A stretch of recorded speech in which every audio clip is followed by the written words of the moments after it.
Okay, welcome back, everybody. I hope you had some coffee to stay awake. So let's welcome Bernd Ahlers. Hey, can you hear me well? Okay. What's the configuration management doing? Who here is using configuration management in this data center?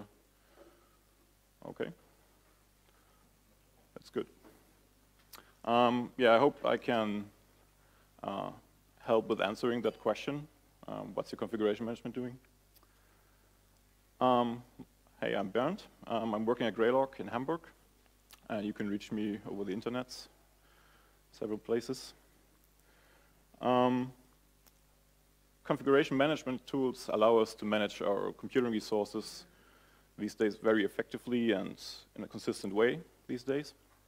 They make it really easy to run hundreds or thousands of machines without having to do all this configuration stuff, installing stuff manually over and over again.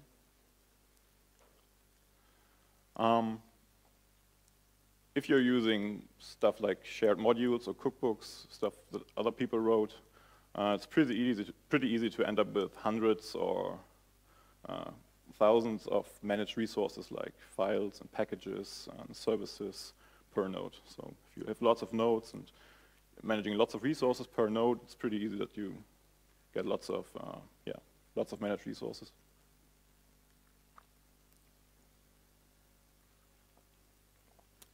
In most systems, nodes can be configured to automatically check on a regular basis if there are new updates. So, for example, if you have a Puppet client configured on your machines, that can check into the Puppet server regularly and ask if there are new updates for me.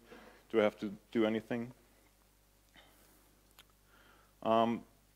This allows us to roll out changes to lots of nodes very easy, but also makes it possible to really quickly break our infrastructure and interrupt our applications or our operations and maybe even losing money on that.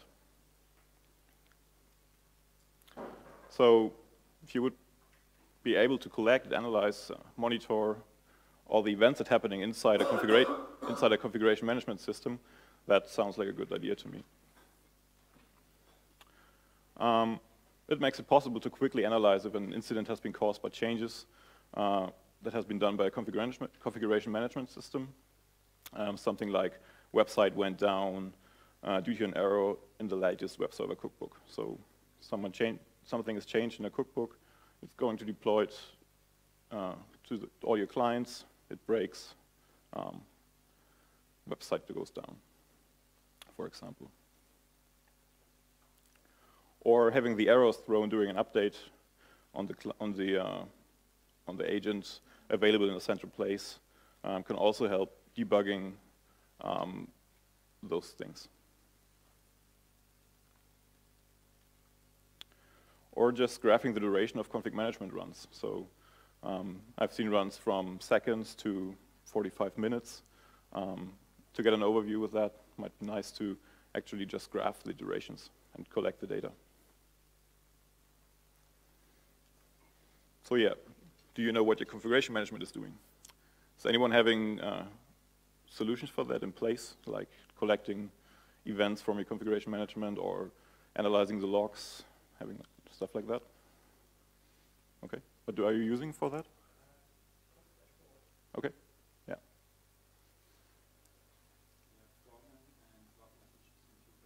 Okay, yes. So, yeah, I would like to show you one way to realize this collection of the aforementioned events in a centralized log management system. Most configuration management systems offer some way to get access to such events. I'm using Chef here because I'm using it myself day to day.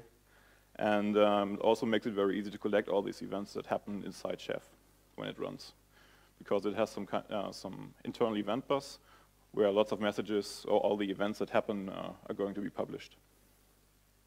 To collect all these events, I'm using Greylock, for obvious reasons. And also Isinga2 to monitor, one example, web server.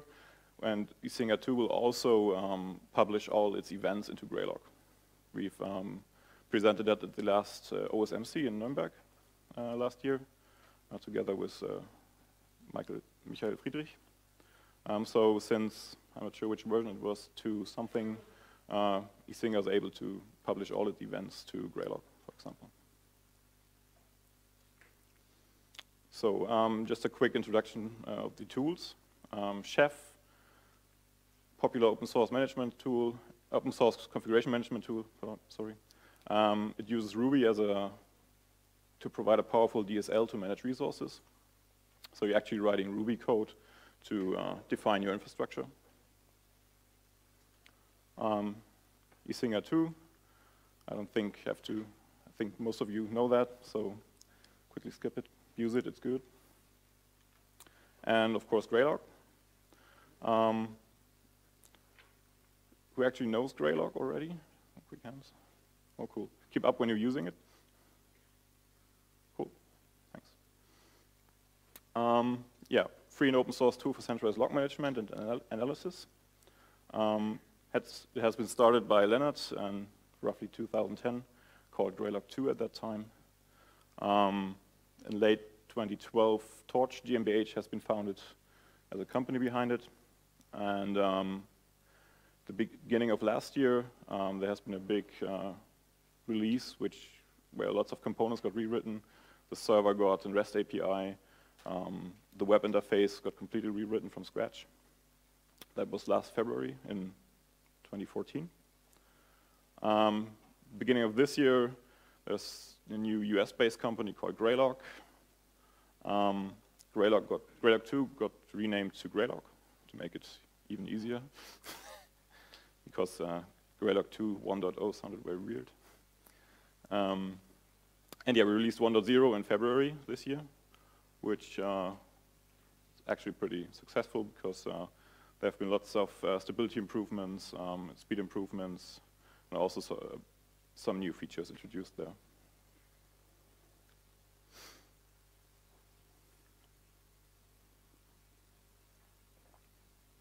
So how are we getting events from Chef into Greylog?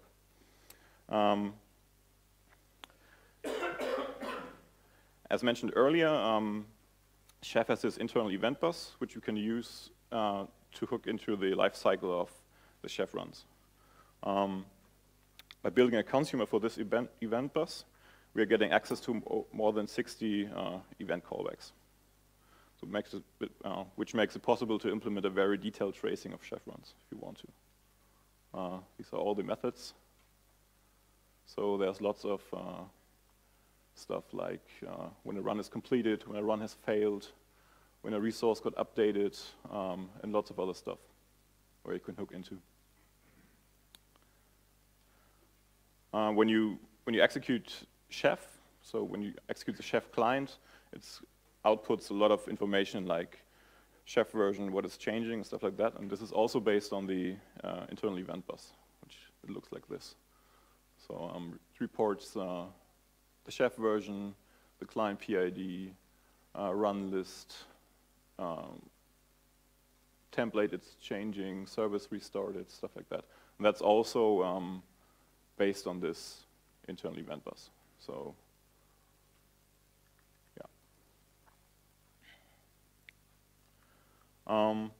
consuming such event requires you to write a little bit of code, and you have to write a so-called start handler in Chef. That then installs this event handler and listens for the events. So with all these callback methods available, it's pretty tempting to just implement all of them to collect all events. But I thought that was a bit too noisy, so for now I just concentrated on the success events, failure events, and a resource modification event that's called when a resource got updated.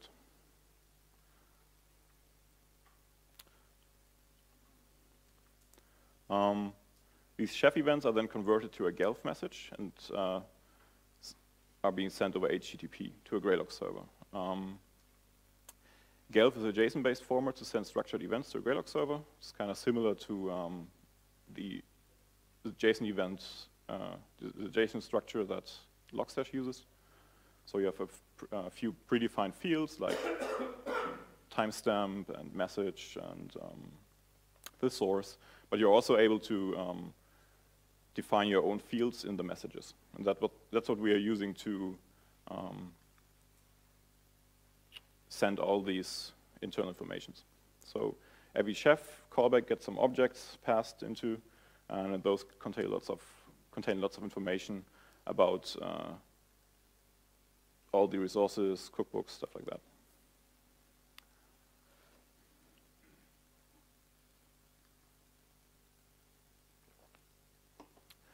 This is such an event. This is actually an example of a Gelf payload that we're sending to Greylog. On the bottom, we have the short message, which is just a plain text message of what's happening or what happened. In this case, the chef run succeeded. The source, which is Ubuntu 14.4, it's the host name, a timestamp version for Gelf, and then we have all these underscore prefixed names, which are the actual metadata that we're adding to the event. So, for example, chef version, the event name, which is run completed in this case. Again, the node name, the environment the chef run happens, which is default in this case, the roles that has been applied to this node, the recipe, start time, elapsed time, total resources, updated resources, for example. And then also this chef run ID, which is kind of nice. You can use that to actually find all events that happened in one chef run. So when you know this ID, okay, you have a run failed message, for example, like here. You can just take this ID, search for it, and find all related events from the chef run. So this is a failed event. Looks almost the same as the previous one. It just has error message, error type, and error backtrace attached. Error message, again, some kind of plain text message. The error type is the actual provider and chef that has failed, and the error backtrace contains the backtrace from the Ruby runtime. So it's a bit larger mostly, but I just cut it off here. The last example is the resource updated. This is called when a resource has actually been updated. So there's a file on your disk that you manage with Chef, and the content has been updated, and then this event is generated. So in this case, we have the resource action, which is create, the identity of the resource, which is mostly the name. So in this case, it's a file name. The resource name was a template. Which cookbook is it? Which cookbook version? What's the recipe name? Where is it defined?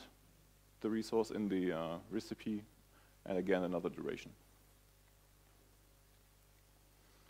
So those are the three events I'm currently tracking and sending to Greylog. Oh, by the way, if you have any questions, just raise your hand.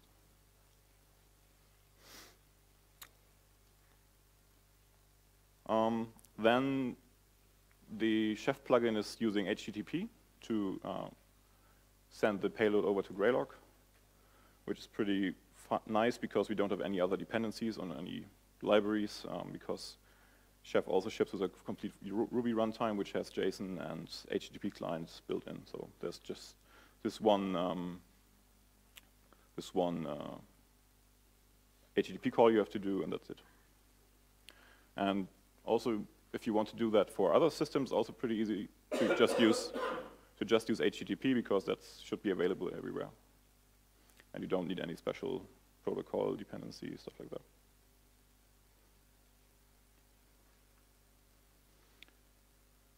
So to get started with this, you just have to install and configure the start handler. It's a gem that's released on rubygems.org. Later having a link to the URL, to the source, and there's also a small README which tells you how to install it. So you don't have to take notes here.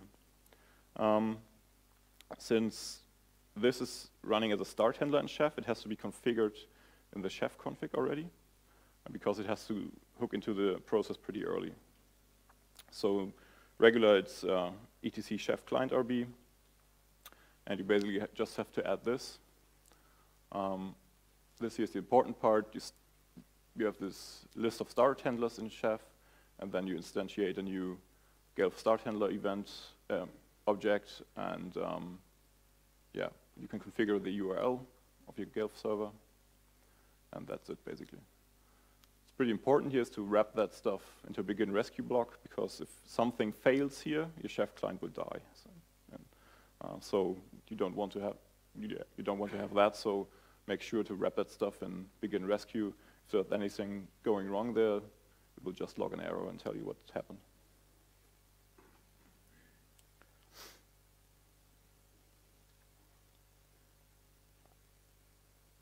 Once you configure that, Chef will now send every event as a Gelf message over HTTP to Graylog. That's it. So prepare the demo. The source for that is also available. I have also the links again at the end. So yeah. Any questions so far?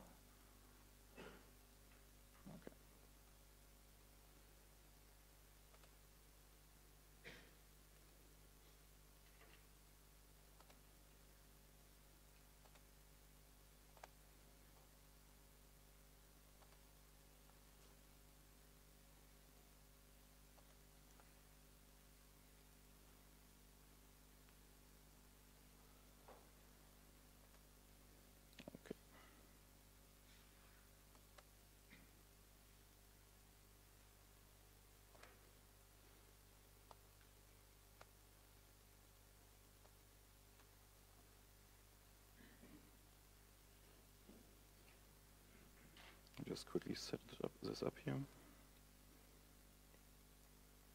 Yeah.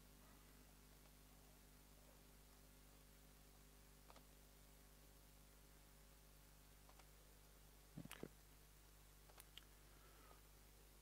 So one thing we have is the existing Graylog installation that's running. It's already getting messages. You can see here it's getting all these Singer events that are happening. Yeah, stuff like this log is also coming in. Then I have an Singer 2 running here, which actually monitors one of the VMs that's running in the background, which has a web app. It's this here. And I have a website that is, yeah, simple web app, which says hello OSDC.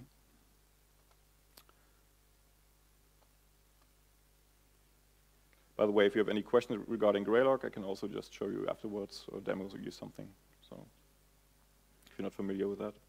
So Graylog has this notion of streams where you can categorize messages into certain categories. I created a Chef events stream here, so you can just easily filter on all Chef events. I'm not sure if you can see that. There's one message in there already, which says Chef run succeeded on Node web server. Just make it bigger. So this is the actual message. Looks basically the same as the example payload I showed you. Elapsed time, end time, recipes, node name, stuff like that.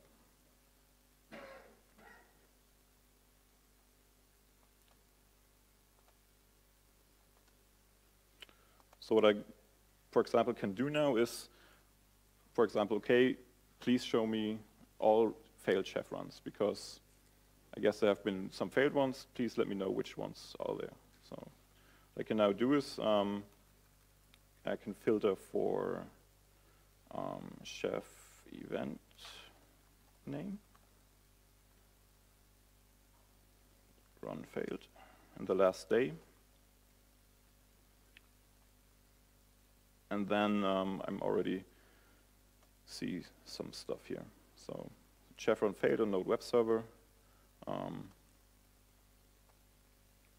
Can look at the event details. And for example, here see the error backtrace, which is pretty long. And then there's also this error message, which says it tried to start the web server, but received an exit code of 1 instead of the expected 0. So looks like the chef one wasn't able to restart the Apache web server. That's one example.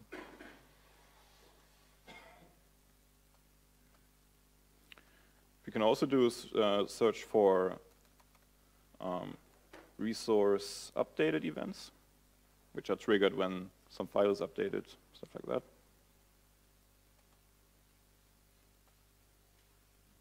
So we have a few of them. Just look at this one. It says resource updated. In this case, it was in the web app cookbook version 1.0. It was a template which has been defined in the web app default recipe line 18. And it's managing the etc Apache 2 sites enabled web app conf. So it looks like it's a web server configuration for this virtual host. Yeah, chef version, stuff like that. So what we can now do is just search for the chef run ID. Should be. Yeah. So now we're searching for the chef run ID, and as said earlier, this is the same for all messages from one chef run. So there's been a few messages. 2 resources got updated, and the chef run succeeded. So this makes it easy to find updated resources or look at the complete event trace from one chef run.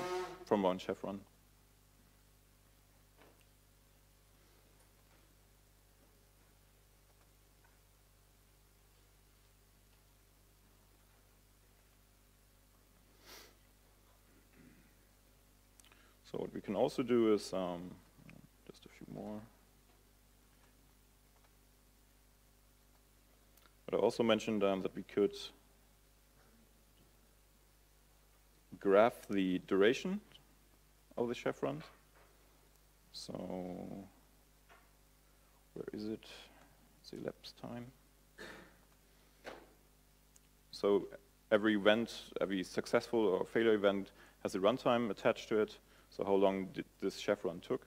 So I can just create a graph from that and then actually see if there are any outliers in there. So this here looks pretty normal.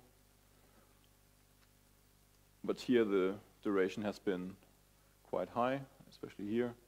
So the regular ones are probably those where no updates have been applied, and the spikes are probably those where actually work has been done.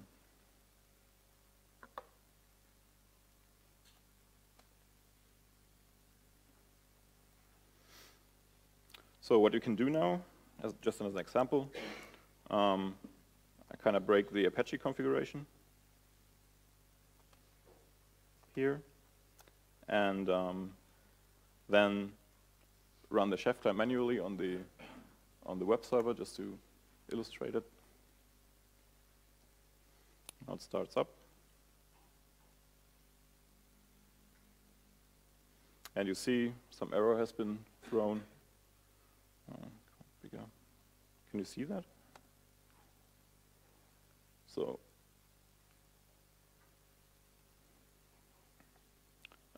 yeah, it started. You see lots of output. You normally see. You see actually the diff that has been applied, and then it looks like the service, yeah, should have been restarted but didn't. So we're now looking for this stuff in Graylog.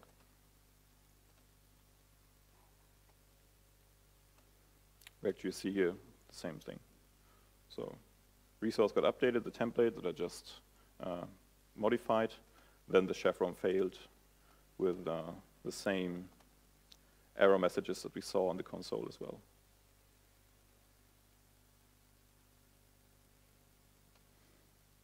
So what we can also see now is that eSinger, which is checking the web application, sees an error So you probably, when you're on call or something, you get an alert from Isinga.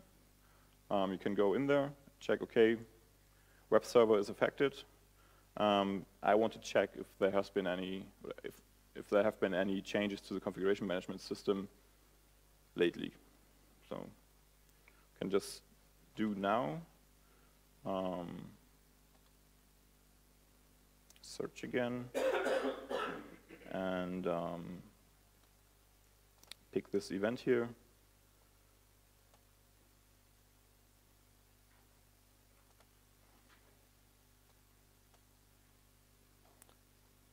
So what I can do now is I search for hostname web server, which is, the hostname is a field in the Isinga event, which contains the hostname of the machine that has been checked.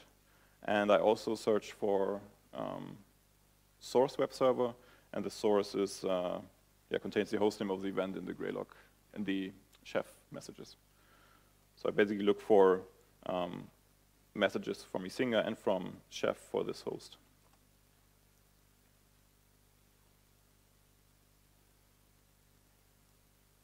So I can now see here we have connection refused with all the error messages. What I can also see here is that there has been a failed chef run. So this could be a way where you have your infrastructure monitored, get an incident open, get an SMS or call via PagerDuty, go into Isinga, see which host is affected, check if there have been any changes to the configuration management system. Could be one use case for that.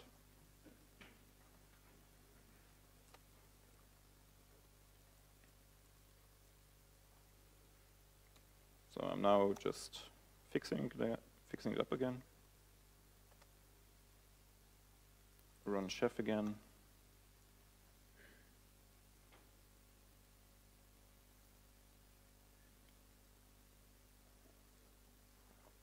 The line is back. Server got restarted.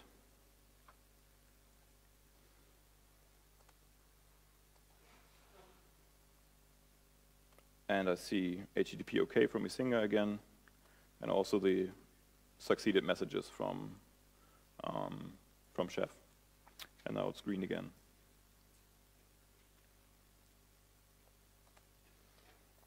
Any questions regarding this?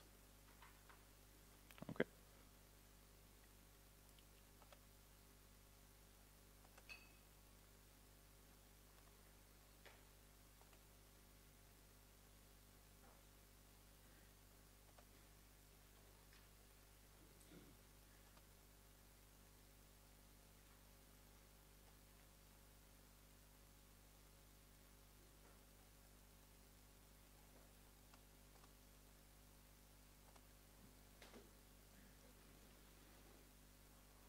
So as said, the source code for this is available on GitHub.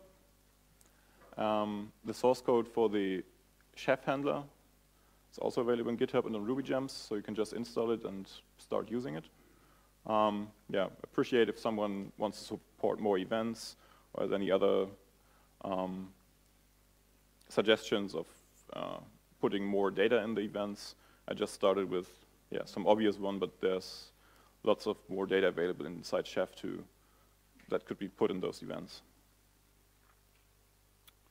Same for the Vagrant setup for the demo. So if you want to play with what I just showed, you can just use the OSDC 2015 demo repository and use Vagrant to run all this stuff. So if you run it, Greylog is set up, Isinga is set up, the Chef client is set up, so you can basically just start playing with it. And that's it. Thank you.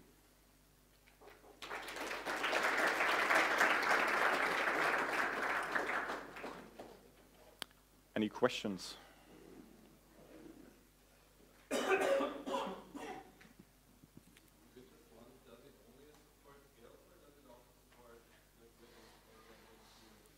The question is, does it only support GELF? For now, yes, and only over HTTP, because I wanted to avoid the extra dependency on client libraries.